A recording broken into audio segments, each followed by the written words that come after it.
Olá pessoal, sejam bem-vindos, sejam bem-vindas ao Cinematório Café, podcast do site Cinematório. Eu sou Renato Silveira e neste episódio nós vamos falar sobre O Homem dos Sonhos, filme dirigido por Christopher Borgli e estrelado por Nicolas Cage, filme que estreou nos cinemas brasileiros neste mês de abril de 2024, depois de passar em uma temporada de premiações, na qual foi indicado ao Globo de Ouro de melhor ator, para o Nicolas Cage.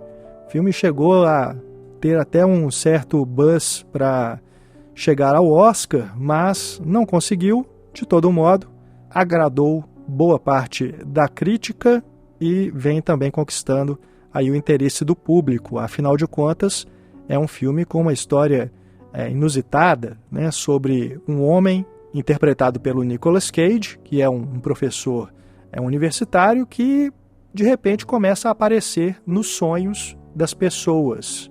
E pessoas que ele sequer conhece, às vezes pessoas de outros países, pessoas com quem ele nunca teve contato. E aí esse fenômeno o torna famoso. E aí, a partir disso, a vida dele é que se torna um pesadelo. Então a gente vai discutir esse filme, dirigido pelo Christopher Borgli, esse diretor norueguês que está em seu terceiro longa-metragem. A gente vai falar sobre os temas que envolvem esse filme, que é mais uma produção lançada com o selo da produtora e distribuidora A24, Sempre traz aí produções independentes que chamam a atenção por esses enredos inusitados, por trabalhar com cinema de gênero. Enfim, vamos falar sobre O Homem dos Sonhos hoje, na companhia de Ana Lúcia Andrade. Tudo bom, Ana? E, gente, prazer estar de volta. Pena que a Raquel não está hoje, Mas estamos aí para falar desse filme incrível que eu adorei. Exatamente. A Raquel está descansando hoje, Ela teve aí um dia muito complicado no trabalho, então acabou que a bateria não deu conta. Mas a gente sente falta dela, mas ela estará nos nossos sonhos, Sempre. A gente recebe hoje também a Larissa Vasconcelos. Tudo bom, Lari? Oi, gente, tudo bem e vocês? Bom estar aqui de novo para falar de mais um filme. Massa, seja bem-vinda. E também conosco Renê França. Joia, Renê? Oi, gente, tudo bom? Sempre um sonho participar desse programa. Massa. Bom, antes da gente começar a conversar sobre O Homem dos Sonhos, faço aqui aquele convite para você vir fazer parte do Cineclube Cinematório e apoiar o nosso podcast. Entre lá no nosso site, cinematório.com.br, e faça a sua contribuição, conheça o nosso projeto e venha nos ajudar a manter o podcast no ar e também o nosso site. A sua contribuição é fundamental porque o Cinematório ele não tem um patrocinador, o financiamento é todo independente, feito a partir da colaboração dos apoiadores.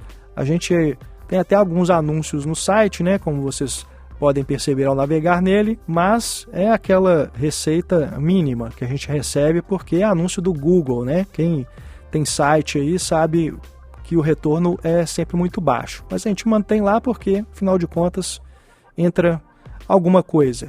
Mas a nossa receita principal vem mesmo do Cineclube, então por isso que a gente sempre reforça o pedido aqui para que você participe, apoie, para você nos ajudar a manter o nosso trabalho, tá bom? Além de nos apoiar, nos ajudar a continuar a fazer os podcasts, você recebe alguns conteúdos exclusivos que a gente prepara só para apoiadores. Tem uma newsletter que a gente manda com dicas de filmes, dicas de vídeos, entrevistas, outros podcasts. Tem também o nosso grupo de bate-papo, fechado para apoiadores. Você pode participar de enquetes para escolher temas dos nossos podcasts. Enfim, a gente tem alguns benefícios para quem apoia o nosso trabalho. Então entre lá em cinematório.com.br e junte-se a nós. O Homem dos Sonhos, esse título aqui no Brasil ficou muito bom, O título original é Dream Scenario, que também é um título ótimo, O cenário dos sonhos, A paisagem dos sonhos. mas O Homem dos Sonhos também é muito legal porque tem esse duplo sentido, né? É o terceiro longa-metragem dirigido pelo Christopher Borgli, que é um diretor norueguês, novo, né? Está iniciando aí a sua carreira em Hollywood. Ele já tem outros 2 longas antes desse. Um deles, o primeiro se chama Drib, que aqui no Brasil tem o título de Energético. Infelizmente ele não está disponível nas plataformas de streaming no momento que a gente está gravando esse podcast, mas parece que ele já foi exibido em algum momento, não no cinema, mas talvez em alguma mostras de cinema fantástico, né? Deve ter sido exibido em algum momento. E esse nome Energético diz respeito ao tema do filme, que é sobre uma pessoa, envolve a questão do marketing em torno de uma pessoa que cria uma marca de energético, né? Bebida energética. O segundo longa dele, esse sim dá para ver aqui no Brasil, que é o Doente de Mim Mesma, Sick of Myself, de 2022, disponível na MUBI. E O Homem dos Sonhos estreou agora nos cinemas, em breve também estará disponível nas plataformas de streaming. O Christopher Borgli, que tem um canal no YouTube onde você pode assistir aos curtas que ele fez antes desses longas. Então, vale a pena, se você assistiu ao Homem dos Sonhos, a Doente de Mim Mesma, gostou do estilo do diretor, vale a pena escavar, né, essa carreira dele pregressa, entrar lá no canal no YouTube para poder assistir a esses filmes anteriores que dialogam, nem todos, né, mas você já percebe ali alguns temas que depois ele vai trabalhar, vai aprofundar nos filmes. É um diretor que trabalha muito com um tipo de humor bizarro, nonsense, que também tem uma crítica social. E remete a filmes de outros diretores contemporâneos, como, por exemplo, Spike Jonze, Charlie Kaufman, o Ruben Östlund, né, de Triângulo da Tristeza, até mesmo o Yorgos Lanthimos. Você pode fazer algumas relações. Então, só para você ter uma ideia assim, do que a gente está tratando aqui. É claro que você que está ouvindo o nosso podcast, a gente espera que você já tenha assistido ao Homem dos Sonhos, porque a gente vai falar spoilers do filme. Então quero já chamar a Ana para dar a opinião dela inicial aqui sobre o Homem dos Sonhos, que traz o Nicolas Cage num papel formidável, né, Ana? Ele que é um ator que é muito versátil e que faz muitos filmes, a maioria de gosto duvidoso, né? Mas quando ele acerta em cheio. Pois é, e eu acho que ele, mesmo quando o filme é ruim, só de ter ele eu gosto de assistir. Sim, sim. Eu acho ele um ator tão incrível, ele tem uma cara de pau tão impressionante, né? Só ele consegue dar vida para esses personagens e é isso mesmo, dá vida. Parece real, mesmo que seja muito absurdo, né? E nessa premissa que é sensacional, né, desse diretor, e você falou de vários diretores aí, eu lembrei do Ari Aster também, que é um dos produtores do filme, né? Bem lembrado. E ele tem esse clima meio entre o bizarro e a crítica social, só que ele faz isso com um certo naturalismo, né, dentro da montagem, que ele também é o montador dos filmes, né? Sim. Além do roteirista. E ele narra de um jeito muito impressionante, né? E nesse filme, então, ele faz aquilo que o Buñuel atestava, que ele achava que quando você coloca sonhos no cinema, você não pode dar nenhuma chave de que é um sonho, né? Uma fusão, ou ser em preto e branco, para mostrar que é separado da realidade. Ele mistura isso tudo na narrativa, né? Bem à la Buñuel, bem ao modo e ao humor peculiar do surrealismo, né?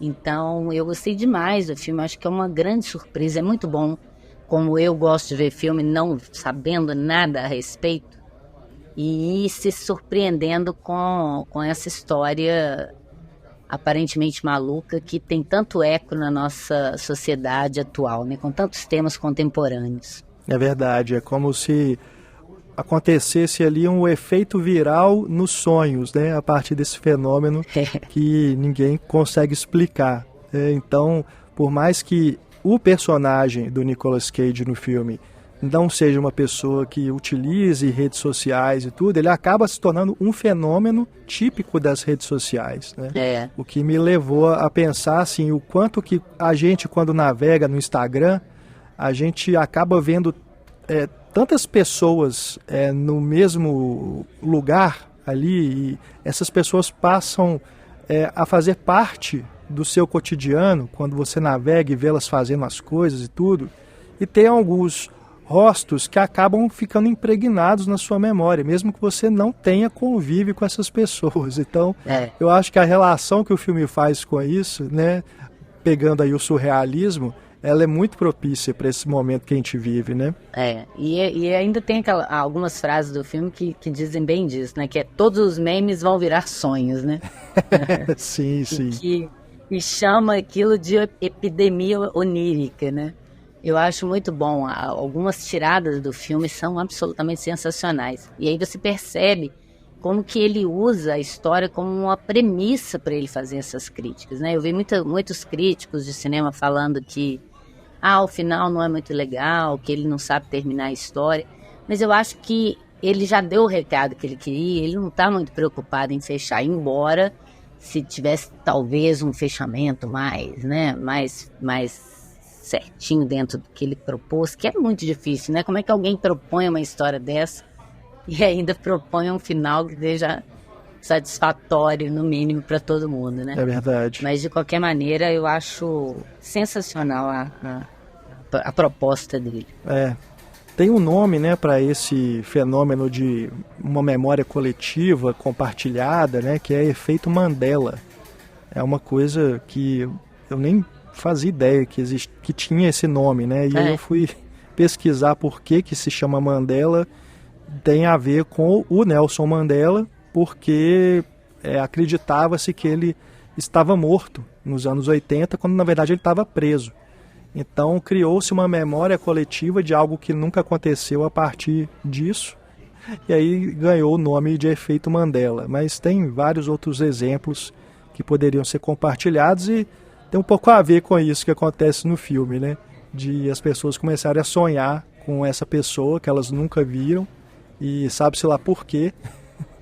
Mas tá ali o Nicolas Cage, né, olhando e não fazendo nada, e depois ele começa a ter ações, né, nos sonhos, né? Aquilo começa a virar uma coisa que ele já não tem controle de aparecer nos sonhos, e aí o que essa persona onírica dele faz então, algo que ele não vai poder saber mesmo como lidar, né? Dá muita dó dele, né? Porque ele não tem culpa e o mundo inteiro tá culpando ele por isso. E é por isso que o Homem dos Sonhos é bom, porque é dúbio, mas é porque é muito mais um pesadelo do que um sonho, né? É verdade. Renê, você já sonhou com o Nicolas Cage? Ainda não tive essa oportunidade, não. Eu fiquei até vendo o filme pensando assim, nossa, será que eu vou ter um pesadelo com o Nicolas Cage? Só falta essa. Porque eu vi tarde da noite, antes de dormir. Olha, eu já tive muitos sonhos cinematográficos, mas com o Nicolas Cage ainda não, também. Imagina ele correndo na sua direção. Mas o que você achou do filme, Renê? Você curtiu? Eu gostei bastante do filme, e eu acho que diferente de vocês, eu vi o trailer, acho que no ano passado, quando saiu o trailer, e o trailer mostrava muitas coisas. Assim, então tinham que dó. Várias coisas que eu já sabia que iriam acontecer. Foi uma pena, eu prefiro também ver o filme sem nada. Mas foi uma situação assim de... foi tipo assim, Nicolas Cage A24, vou clicar pra ver o que é, e aí tinha um trailer que me deixou com muita vontade de ver o filme, mas que entregava várias coisas que eu preferia ter descoberto no filme. Mas mesmo assim, eu achei muito bom, porque eu fiquei muito pensando nisso que o Renato falou, Ana falou um pouco também, de que é um filme sobre redes sociais, na verdade, né? Essa história surreal toda é para falar da gente e de como que o Nicolas Cage ali observando a gente são pessoas que estão passando pela timeline, e a timeline tá rodando do Twitter, do Instagram, seja o que for ali, e tá um olhando pro outro, todo mundo em atitudes meio passivas, né? A gente tá olhando e vendo uma pessoa sofrendo porque alguém morreu ou porque aconteceu alguma coisa ruim, ou falando de coisas muito mais sérias, como o ataque à Palestina, mas a gente está só olhando, igual o personagem do Nicolas Cage, né? Não está agindo, não vai fazer nada, não vai, talvez no máximo fazer um comentário. E eu fiquei muito pensando como essa crítica mesmo a nossa passividade frente às redes sociais, e como que de repente, quando você, né, alguém toma uma ação ou faz alguma coisa, vem toda a cultura do cancelamento, né, e toda o efeito manada que acontece a partir de atacar uma pessoa por algo que muitas vezes aconteceu só virtualmente, né, no sonho, né, no sonho do ambiente virtual das redes sociais, e essa pessoa recebe e tem consequências disso na vida real, né?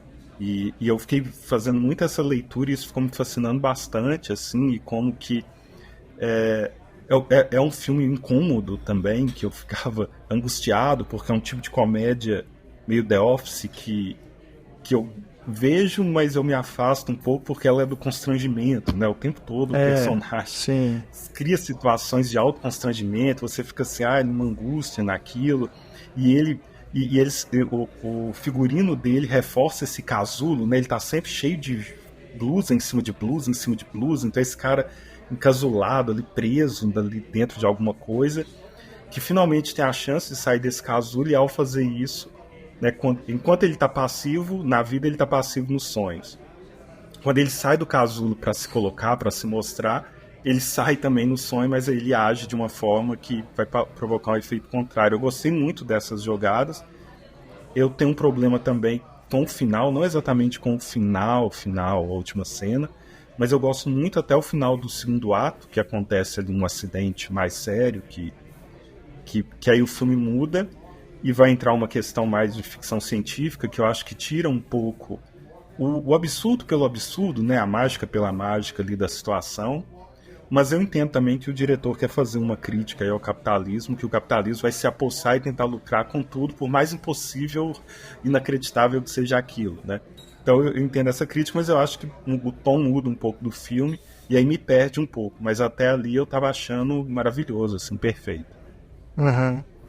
É engraçado as pessoas reclamarem do final, porque eu gosto, cara. Eu gosto da forma como ele leva aquilo para uma situação que me lembrou, eu citei o Spike Jonze, né? O Quero Ser John Malkovich, que a pessoa acaba presa daquela armadilha, né? Que ela acabou criando para si mesma.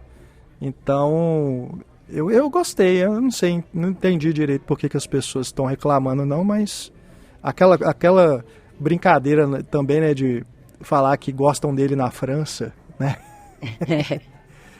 Eu achei isso interessante. A cena final eu gosto, eu acho bonita.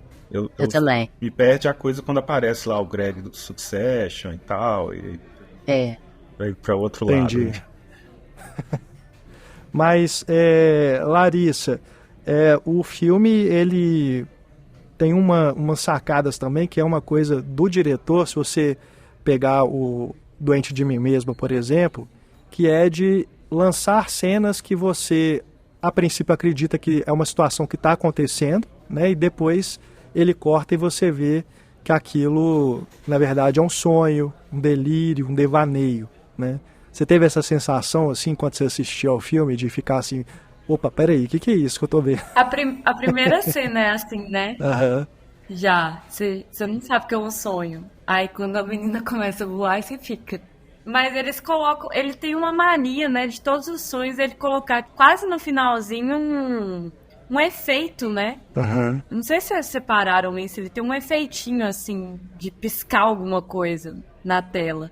Aí entrega que é sonho, mas ele não coloca isso no início. Isso eu achei muito legal, a estética, assim.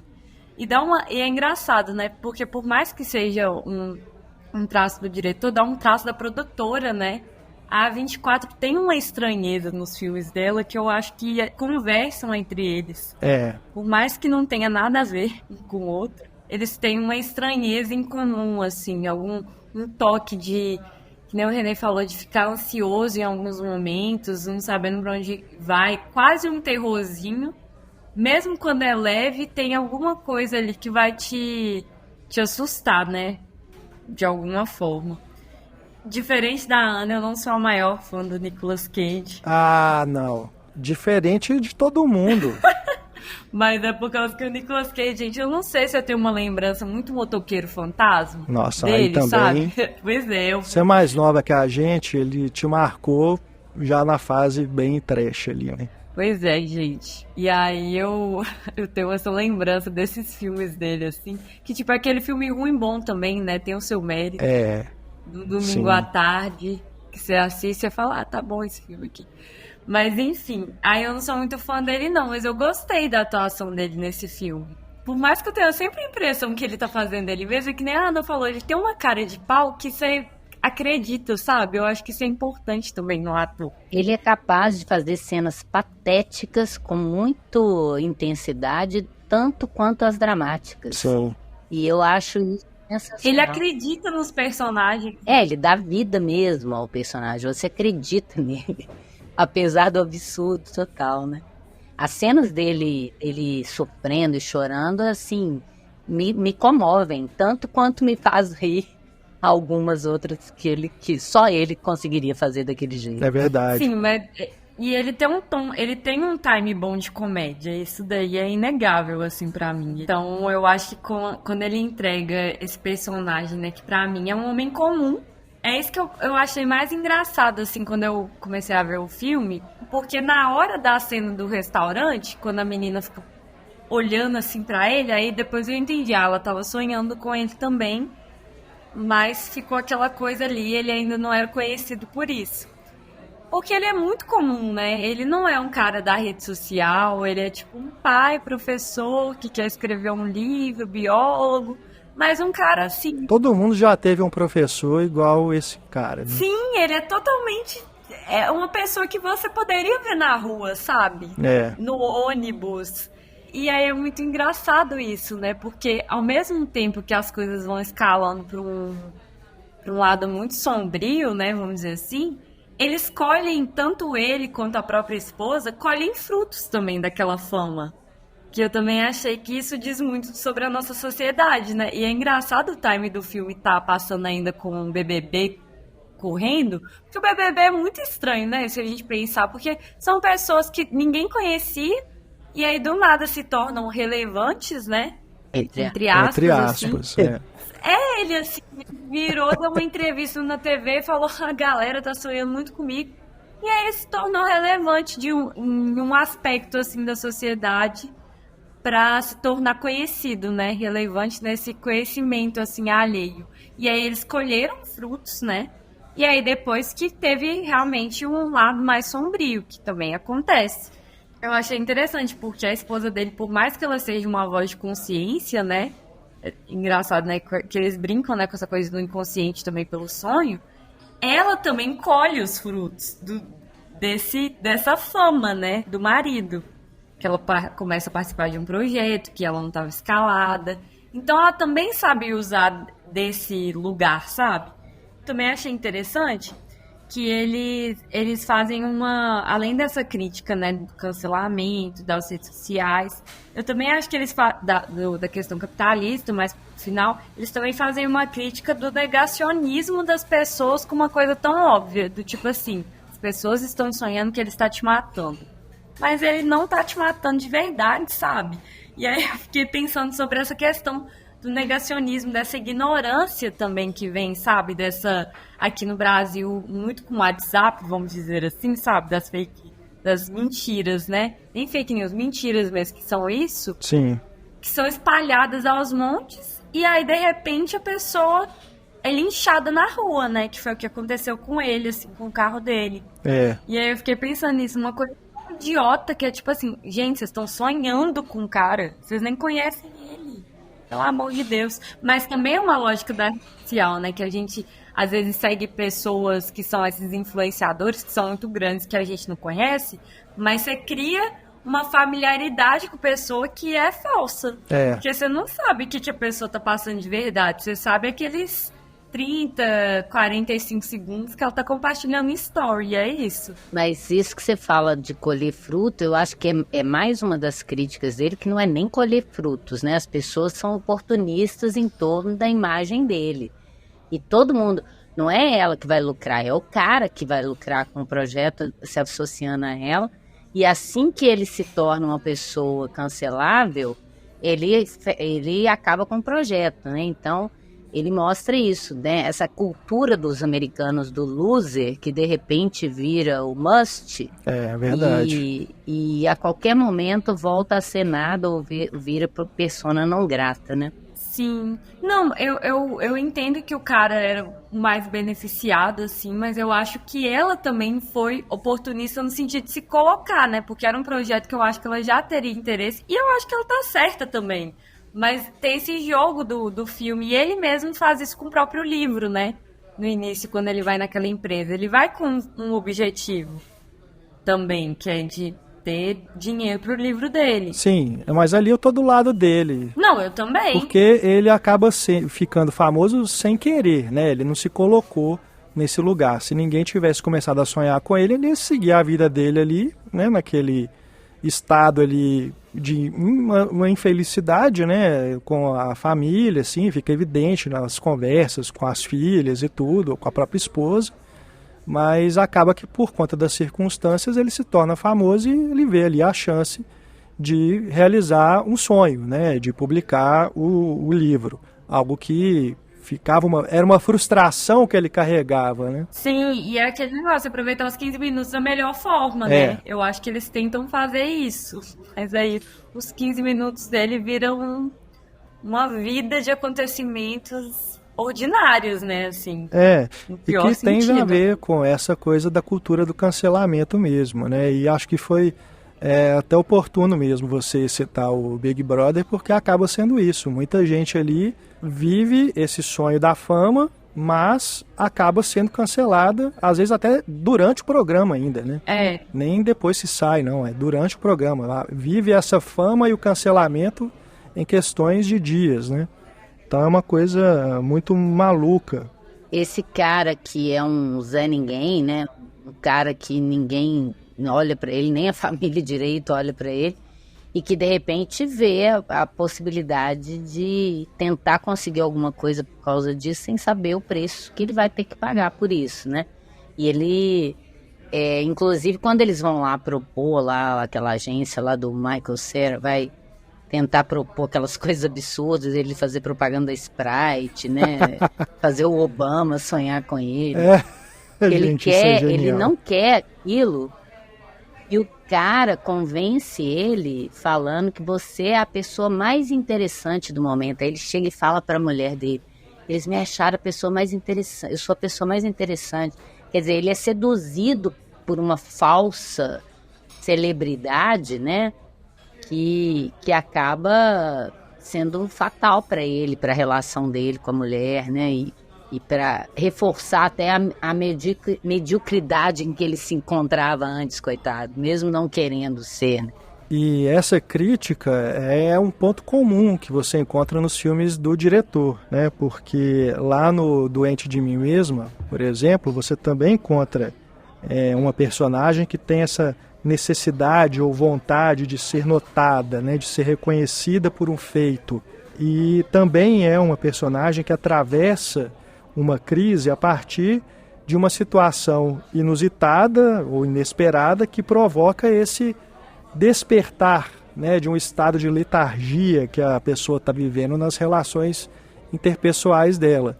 Então ali você tem uma jovem que está num relacionamento abusivo e não sabe como sair daquilo. E aqui no Homem dos Sonhos, esse cara que está vivendo essa vida de infelicidade, de mediocridade, de frustração, até que isso o faz, né, o obriga a despertar para tentar fazer algo mudar, né? E aí acaba que as situações que vão tomando elas entram numa escalada do absurdo, né? Cada vez mais violenta, porque aí os sonhos começam a ficar violentos à medida que ele vai ficando famoso, né?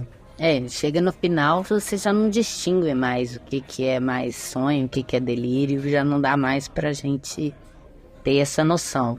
Igual ele já imergiu ali naquele mundo, ele já se perdeu nessa história, né? E a situação que acontece com ele em vida é isso, né? Ela é tão mais surreal do que os sonhos, e aí você fica... Havia vários momentos que eu ficava ali realmente... assim, esperando ele acordar, ou ser um sonho de alguém, e aí você começa a misturar as coisas. E, enfim, eu acho até revendo, deve ser possível criar várias teorias de que a partir de tal momento é tudo sonho. Porque ele é muito interessante a forma como ele realmente faz essa mistura aí de realidade e sonho. Toda essa parte lá da agência mesmo, ela parece um sonho de tão surreal, de tão estranho que é. E é muito engraçado e ao mesmo tempo que é absurdo, é super real, né? Porque a gente sabe que é meio assim que acontecem essas coisas. É verdade. Então eu acho legal que o filme ele atira para vários lados e ele consegue acertar bem os alvos que ele sai atirando. Aquela agência parece coisa do Porta dos Fundos, né? Assim, é um negócio inacreditável.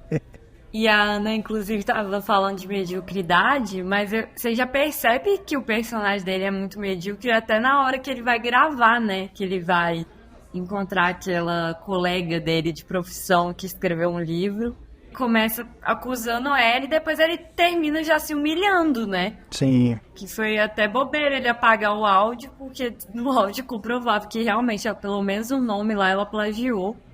Que depois ela usou o mesmo termo, né? Que ele criou lá do formigável e tal. Ele é isso, né? Ele vai se humilhando antes também. Aí você já vai vendo que ele tem problemas ali de autoestima, assim, algumas coisinhas. Então qualquer coisinha que falam pra ele, ele já enche, né? Já fica assim, nossa, meu Deus, sou muito importante e tudo. Isso é curioso de pensar, né? Porque esse constrangimento que o René tinha mencionado, essa comédia do constrangimento, né, essa coisa do cringe, é algo que ela surge não necessariamente porque a pessoa que está passando por aquilo é uma pessoa má, né? Ela está vivendo aquilo por uma situação em que ela se encontra ao desejar algo que... É isso, é o que eu tinha falado, essa necessidade de ser reconhecido, de ter um sucesso, de deixar a sua marca, sabe? Se a pessoa puder viver numa boa, sem precisar disso, sem precisar dos 15 minutos de fama, ela pode viver tranquilamente, normal, sem passar por nada disso, né? Agora, quando surge essa necessidade, essa vontade, esse desejo, né? E a pessoa vê ali uma oportunidade de realizá-lo, aí ela está correndo seriamente um risco. Né? E aí eu acho interessante você perceber nas sutilezas que o personagem traz, né? Nesses momentos assim, entre as cenas de diálogo. Por exemplo, quando ele está ali esperando a colega que publicou o livro no restaurante, ele fica meio que ensaiando assim, os gestos, né, de cabeça para falar com ela. E quando ele vai encontrar com a ex-namorada, né, que começou a sonhar com ele, ele senta na lanchonete lá com ela e ele tá já com uma outra postura, né, sorrindo assim, como se de fato pudesse haver algum interesse dela por ele, né, e aquele romance do passado pudesse ser resgatado, né, porque ele está vivendo infeliz, né, no casamento e ali poderia surgir alguma coisa, né, então... você percebe isso assim, nas situações em que ele está e como que o Nicolas Cage vai se comportando, né, na linguagem corporal, nos gestos, né, num olhar, assim, num sorriso. Então eu acho muito massa como que ele faz a gente pensar nisso, né, a partir dessas nuances. E o roteiro é muito cruel com ele, né? Todo mundo joga uma água fria nas expectativas dele, coitado. Gente, aquela moça, então, que que ele vai no apartamento dela, meu Deus do céu, que... Meu Deus, aquela cena é acho que é uma das mais constrangedoras de todas. Eu ficava o tempo inteiro assim, Aquilo é não muito faz bom. isso, pelo amor de Deus, não faz isso. E é muito bom porque ele tá tentando concretizar um sonho de outra pessoa e a frustração entre aquilo que de sonho se tornar real e o abismo que existe entre isso, né? Ainda mais com aquela figura dele. E aí você vê a cena do sonho e depois a cena da realidade, né? E como que ele faz dois personagens completamente diferentes. É muito bom. E me lembrou também, até no início, não sei, talvez, acho que o Renato não viu, você ainda não viu o Breaking Bad, né, Renato? Estou no processo. Porque talvez o seu René me ajuda, Gui, eu tive uma impressão de Walter White no início, né? Aquele cara meio medíocre, que não conseguiu ainda, e ainda roubaram a ideia dele. Eu falei, não é possível que ele vai virar um bandido, né? Aí depois quando ele vê no que ele se transformou num cara cool, né? Apesar de horroroso, né? Ele começa a curtir isso, né?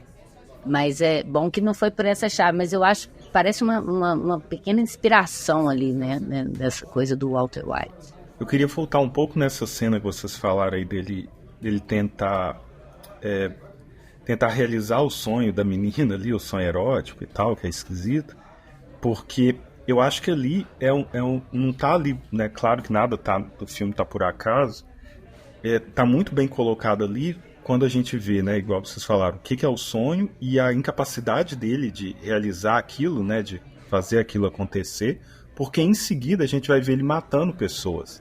E o filme já mostrou pra gente que o que acontece no sonho, ele não consegue realizar na realidade. Então, o filme já prepara a gente para deixar claro que esse cara não é uma ameaça de forma alguma. Mesmo que ele apareça matando aqui as pessoas, ele não vai conseguir, ele não é uma ameaça real, assim como ele não conseguiu concretizar o outro sonho erótico anteriormente, né? Ele vai jogando umas coisas ali que são umas pistas pequenas que já vão preparando o espectador o que vai vir depois e pra gente continuar do lado do personagem, continuar entendendo a angústia dele, mesmo com as coisas mesmo com todos os outros personagens contra ele. Uma outra coisa também que eu reparei vendo agora pela segunda vez, né, como que o filme, a direção de arte, assim, os cenários, os enquadramentos da fotografia, ela destaca muitos quadrados na linha das janelas, na divisão dos apartamentos, nos quadros. Depois vocês reparam as estampas dos tecidos, né, as decorações de todos os espaços, né, como se fossem pequenas telas mesmo, né, o tempo inteiro, e muitos reflexos, muito espelho. Tem muito espelhamento, ele olhando a mulher através do reflexo, depois a mulher vendo ele. E ele mostra no início a mulher sempre junto com ele, ela é a única que não sonha com ele, né? E ela muito apoiando e dando força e solidária ao que ele está passando e tal. E depois, quando ela começa a ser diretamente afetada, e os filhos também por aquilo, eles já começam a aparecer separados. E aí tem até uma coisa que mostra uma divisão da tela, assim, ele de um lado da cama e ela do outro, mas nunca os dois juntos na cama, que é bem interessante também. Eu gosto muito disso, e vale notar também que esse é um filme em que o diretor trabalha com um orçamento maior, porque os filmes anteriores dele são claramente bem independentes, né? E aqui você vê que é um cara que sabe utilizar muito bem os recursos, né? Então, tanto lá nos filmes com o orçamento mais baixo, ele é criativo para trabalhar com o que ele tem à disposição, e aqui com um orçamento maior, ele faz um uso pleno, né, das possibilidades, na qualidade da imagem, esse cuidado na criação ali dos cenários, né, com a direção de arte, a maquiagem do Nicolas Cage, né? Então, é um cara que, nesse início de carreira, já começa a me despertar assim, o interesse de continuar acompanhando. Me parece que tem algo ali que ele... Espero assim, não fique sempre na mesma nota, né? Teclando sempre na mesma tecla, mas é um cara para se acompanhar, né? Com interesse. Tem uma assinatura já que a gente já percebe, assim como nos primeiros filmes do Ari Aster, né, do Roger Ebert. Sim, com certeza. Agora, dos curtas dele, se percebe que tem ali uma vontade de experimentar muito grande, né? Nem todos os curtas são sobre o mesmo assunto ou vão no mesmo estilo, mas tem alguns que eu já gosto mais assim de pensar assim, que ele está ali trabalhando algo mais consistente, né, com o que ele vai desenvolver depois nos longas. O que eu recomendaria, principalmente para as pessoas assistirem, é o Ear, que é como se fosse a orelha, né? Porque é um personagem que tem uma orelha com problema lá, ela está inchada e tudo, e aquilo ali é só o ponto de partida para um monte de bizarrice que vai acontecer durante o filme. A gente coloca o link para vocês assistirem aí na página do podcast, mas é só procurar também pelo nome do diretor lá no YouTube, que tem o canal dele, onde ele põe também alguns bastidores, né? Tem, por exemplo, o teste de câmera do Nicolas Cage para esse filme, do Homem dos Sonhos. Eu ouvi uma entrevista do Nicolas Cage, não sei se eu posso tentar localizar para colocar o link aí depois também para você, que ele falando, né, que quando ele viu esse roteiro, ele ficou muito empolgado em fazer, porque parece que o cara pensou exatamente nele, né? Aham. E por causa daqueles memes que ele virou né, aquelas imitações que eles fizeram um compêndio de várias cenas exageradas dele, fora de contexto, né, que até aquele ator do Big Bang Theory, que ele imita muito bem, ele é muito bom, gozando, né, algumas exageros da atuação dele, e que quando ele viu isso, ele ficou tão triste, que ele falou assim, gente, eu tô sendo ridicularizado, eu fiz aquilo, né, direito, eu fiz aquilo com tudo. E aí virar um negócio que fora do contexto, como se eu fosse medíocre, né? Então que ele achou esse filme como uma resposta que ele mesmo pudesse ter dado para esse tipo de coisa que aconteceu com ele. Eu achei isso bem interessante, né? Sim, e se pensar dessa maneira, né, eu acho inclusive que O Homem dos Sonhos, ele é muito mais interessante do que aquele filme em que ele interpreta ele mesmo, né, O Peso do Talento. Sim. Que tem o Pedro Pascal, né, que ali é uma comédia de ação que acaba sendo uma piada sobre o Nicolas Cage. Né? E quando você pensa nesse filme aqui, dá para você fazer uma relação com O Peso do Talento, porque é basicamente essa ideia de o Nicolas Cage, essa onipresença, né? Ele se torna ele se torna protagonista da própria história, né, ali no filme da comédia ali do Peso do Talento. E aqui, mesmo que ele não esteja interpretando ele mesmo, que não seja uma semi-biografia, algo assim, acaba que é a persona dele que está ali. Mesmo que ele não esteja nomeado como Nicolas Cage, né? Mas é esse cara que está onipresente. Então eu acho que o que ele comenta sobre o roteiro é nesse sentido, né? Acho que o diretor pensou nele muito indo por esse lado. Meio quero ser John Malkovich, né? Assim, todo mundo saca o... Não, isso que o Renato falou, eu não tinha pensado, mas é muito bom mesmo, porque o Nicolas Cage faz trocentos filmes por ano, então, e ele tá no sonho das pessoas, né? O cinema como esse local de sonho, a sala escura. E é uma sacada muito boa isso mesmo. Agora eu fiquei até pensando, assim, se até não podia ter tido uma ideia original de ser assim como o John Malkovich é o John Malkovich, né? Que a Ana falou, fosse o próprio Nicolas Cage. E aí, como ele já tinha esse outro filme, se até não mudaram, né? Porque funcionaria muito bem. É claro que é um outro personagem, né? Mas funcionaria muito bem se fosse esse ator conhecido, Nicolas Cage, que todo mundo começa a sonhar com ele, tem a agência, enfim. Dava para contar a mesma história sendo Nicolas Cage, como o Renato falou. Né? Poderia. Agora, é legal também no filme que tem aquela piada ali com os Talking Heads, né? Que ele usa a blusa, né, que o David Byrne usa, né, no show lá, Stop Making Sense, né, aquela roupa. Porque até o nome, né, do Stop Making Sense tem a ver com você ver o filme e ficar querendo explicações, né, não precisa. Pra você entrar na viagem ali e pegar essa crítica, né, que tá ali nas entrelinhas, né. E a roupa maior do que cabe nele, né? Como você falou, o René falou das muitas roupas que ele usa, né?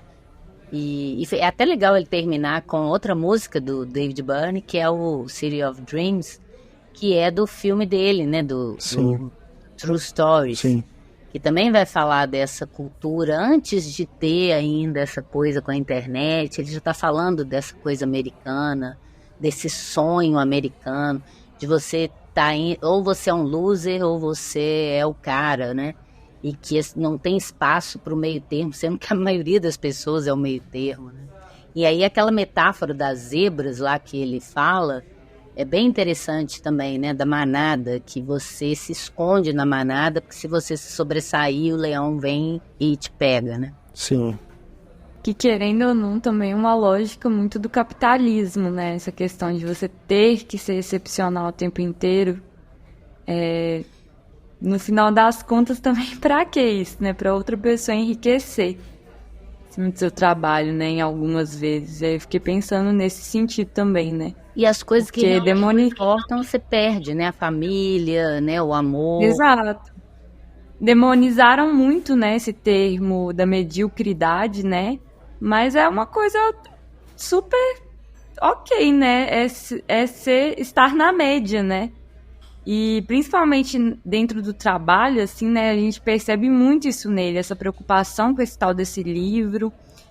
Eu entendo que tem um valor até pessoal também, né? Não é tudo também do capitalismo, né? Eu acho que é importante a gente realizar nossos sonhos profissionais, mas é importante também a gente se perguntar, né? Esse sonho é meu ou alguém que a América faz muito isso, né? Essa coisa do sonho americano, de vencer na vida, de ter muito dinheiro. Então, eles, né, colocam isso no sonho, né, imaginário de todo mundo. Então... Sim. Exatamente, é o Inception, né? Lá do filme do Christopher Nolan, né? Parece que fazem um enxerto, né, no seu inconsciente para você ter essas memórias fabricadas. Quanto uma ideia, né? Uma ideia, um sonho que às vezes você nem tinha pensado ainda, mas você viu. Isso tem muito a ver com as relações de consumo, né? Quando você nem está precisando de comprar uma coisa, mas aquilo fica aparecendo para você e você fala assim, não, eu preciso ter isso agora. Então, acho que essas ideias de sucesso, de ser reconhecido, de ser alguém na vida, às vezes acabam sendo implantadas na nossa cabeça por essa mídia, né? Essa sociedade do espetáculo, essa mediatização extrema que a gente vive, de onde você vai, você não tem sossego, sempre tem alguém falando, colocando algo para você, que você tem que ser aquilo, tem que fazer isso. Enfim, é um inferno, é uma doença mesmo que a sociedade vive e compartilha. E é curioso ele ser um professor, né? Porque isso tem muito no meio acadêmico, né? Que ele fica sempre preocupado, que o outro está publicando, você vai publicar onde? E aí é uma revista, não é uma revista muito importante, ou é uma revista muito importante, e que a gente acaba produzindo, não exatamente por prazer ou como uma contribuição à sociedade, mas para fazer número, porque é o que vale para o currículo, né? Sim. Você tem que ter tantas publicações, tantos papers, tantas participações em congresso, e às vezes essa satisfação pessoal, ele está querendo escrever um livro que ele nem escreveu ainda, né? Ele está tão preocupado, todo mundo que ele, a ex-namorada, a outra mulher lá que roubou a ideia, você publicou, você está publicando, né? Ele está preocupado com isso porque ele está ali tentando dar a aula dele, ninguém está interessado, né? E ele não consegue sair desse ostracismo acadêmico, digamos assim. E uma coisa assim que eu achei assim muito linda no filme, ao mesmo tempo muito triste, que no final das contas, no final mesmo, né, na última cena, ele percebe que o que fazia ele feliz, que ele queria ter, era o que ele já tinha. Sim. Que é algo também que às vezes acontece na nossa sociedade, sabe? Dessa coisa, tipo assim, eu tenho que ganhar essa corrida, essa tal dessa linha de chegada, que é uma linha de chegada invisível, né? Porque não existe, a gente cria ela na nossa cabeça. E a gente nunca fica satisfeito. Tipo assim, eu preciso, até tal idade eu quero estar em tal lugar, eu quero estar com tal coisa, eu quero estar... Sim. Sabe? E isso ainda tá muito impregnado. Eu acho que tá melhorando, porque só da gente estar discutindo isso num filme que foi feito, nossa, isso é maravilhoso. Mas, ao mesmo tempo, está aí ainda, né? E isso atravessa a gente, né? Sem querer, por mais que a gente tente fazer uma análise assim, individual, pense, não, é a sociedade que está demandando isso de mim, isso atravessa a gente, isso machuca a gente. E aí ele é machucado, né? Na última cena, assim, que ele fala que não queria que isso fosse um sonho. Mas não era um sonho no início. Ele tava com a esposa dele, com a família dele. Por isso que, além do constrangimento daquela cena com aquela menina lá, que eu fiquei assim, não. Eu fiquei muito assim pela esposa, sabe? Porque eu não via ele como esse personagem que traía também, sabe? Sem essa questão do moralismo, mas porque ele realmente era apaixonado pelo que mostrou antes pela esposa. Eu falei, gente, por que ele tá arriscando isso pra uma parada que, tipo, nem significa nada, sabe? E aí ele... Mas eu não acho que ele tá afim da menina, não. Eu não acho que ele tá afim da menina, não. Ele tá afim de ver qual é aquilo ali, né? Ele tá meio deslumbrado. Exato. Mas eu fiquei mal pela esposa. Aí eu não sei, mas também ela tava lá com... Aí ficou uma coisa aberta também, né? E ele ficou, quem tá aí? Ela não tinha falado. Eu falei, Mas, enfim, eu fiquei meio agoniada por ele também, porque ele tava afim de ver, mas ao mesmo tempo não tava à vontade, né, com aquilo. E que isso tem a ver com essa crítica ao capitalismo também, que o capitalismo te faz querer ter as coisas, querer chegar a algum lugar e você não vive o dia a dia. Você não vê as coisas simples que fazem sentido, na verdade. A gente está sempre querendo mais do que a gente tem, sem muita necessidade, né? Essa cultura do ter em vez do ser, que é foda. Sim, total, Ana.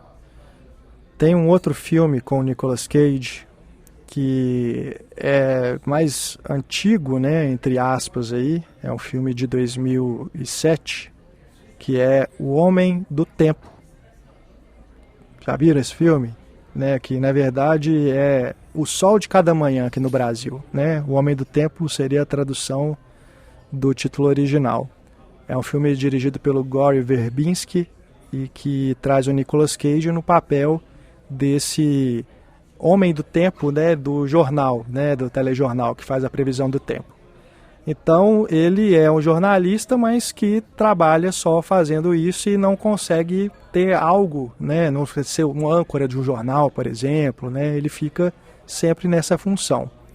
E tem uma parte do filme, eu acho que é até o diálogo final, que ele fala algo que me tocou muito na época e que eu acho que tem tudo a ver também com o que a gente vê em O Homem dos Sonhos. Ele fala o seguinte, abre aspas, eu me lembro de uma vez imaginar como a minha vida seria, como eu seria. Eu me imaginava tendo todas essas qualidades fortes e positivas que as pessoas poderiam olhar e escolher. Mas à medida que o tempo passou, poucas se tornaram qualidades que eu realmente possuía. E todas as possibilidades que eu encarei e os tipos de pessoa que eu poderia ter me tornado, todas elas foram se reduzindo a cada ano a um número menor e menor, até que elas finalmente se reduziram a uma só, a quem eu sou. E é este quem eu sou, o Homem do Tempo. Ele acaba tendo essa reflexão de que tá bom ser daquele jeito, sabe? Tá bom ser o Homem do Tempo, porque ele passa por essa crise existencial também, né? Dessas relações com a família, com os amigos, com os colegas de trabalho, até chegar a essa conclusão. Então acho que é um filme que vale a pena ver aí, de repente numa sessão dupla com O Homem dos Sonhos, porque o Nicolas Cage também está muito bem né, nesse papel. É uma comédia mais dramática, né? Não tem esses tons sarcásticos que você encontra aqui no filme do Christopher Borgli, mas eu acho que o diálogo está colocado. Na verdade, de 2005, viu, gente? Falei 2007, mas o filme é de 2005. E nesse sentido também pode dialogar com a adaptação também, né?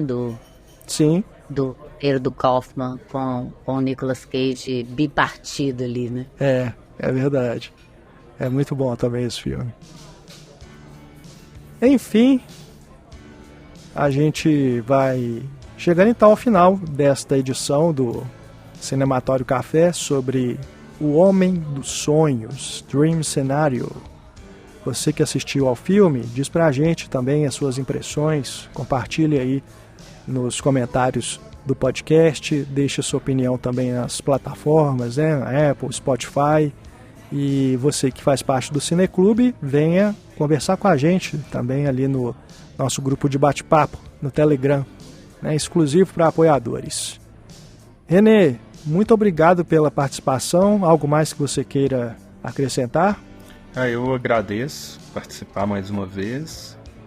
E não tem nada para acrescentar não. Foi ótimo participar, escutar. É um filme para pensar bastante. E para todo mundo aí prestar atenção nos sonhos, tomar cuidado para não virar pesadelo. Tá certo, Renê. Valeu demais. Valeu e Nicolas Cage sempre. Nicolas Cage sempre. Larissa, valeu demais também pela participação. Oi, gente, muito obrigada, é sempre um prazer e uma honra. Vou anotar as dicas do Nicolas Cage e vou assistir também, tá? Pra eu parar de gostar dele. Por favor. Mas gostei do filme, vai. Não sou hater também.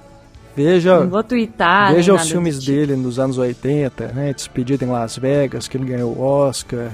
Coração Selvagem, do David Lynch. Você vai gostar. Tá bom. Vou deixar o Motoqueiro Fantasma. Arizona Nunca Mais, dos irmãos Coen. Tá bom, vou anotar tudo. Mas realmente, gente, é porque eu vi uns filmes do Nicolas Cage que já era, sei lá, Caça ao Tesouro, Caça às Bruxas, Tesouro Perdido. Eram uns filmes muito aleatórios. Mas até os trechos deles são bons, gente. Coné, A Outra Face, do John Woo. Pô, Coné. Bom demais. Nossa, maravilhoso. É bom demais. Temos podcast, inclusive, hein? De Volta para o Sofá, Outra Face. Maravilhoso. Vocês têm? Temos.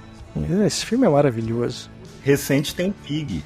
Pig é muito bom. Pig é aquele ótimo. Mandy também é legal. É. Tem aquele outro também, Color Out of Space, que é uma coisa bem maluca também. Renato tem que incluir isso tudo no episódio, porque eu não tô dando conta de anotar. Nos anos 90 eu vi também um com ele, que é o Zandali, que eu nunca mais revi, que eu gostei muito na época. Olha, isso eu não vi. Que ele consegue ser também um cafajeste sedutor, que eu adorei na época. Massa. Pois é, Larissa, tem aí muito trabalho pra fazer, viu? Muito trabalho no final de semana. Próximo podcast que a gente fizer com o Nicolas Cage, a gente quer que você já tenha visto tudo. Vocês querem que eu esteja de camisa com a cara dele, com a bandeirinha, igual aquela menina do Twitter, né? Aquela criança. Isso.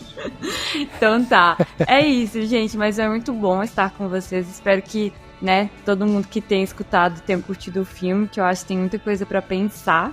E é um filme que também eu vou querer reassistir algumas vezes, porque eu gostei muito. Isso. Muito bom.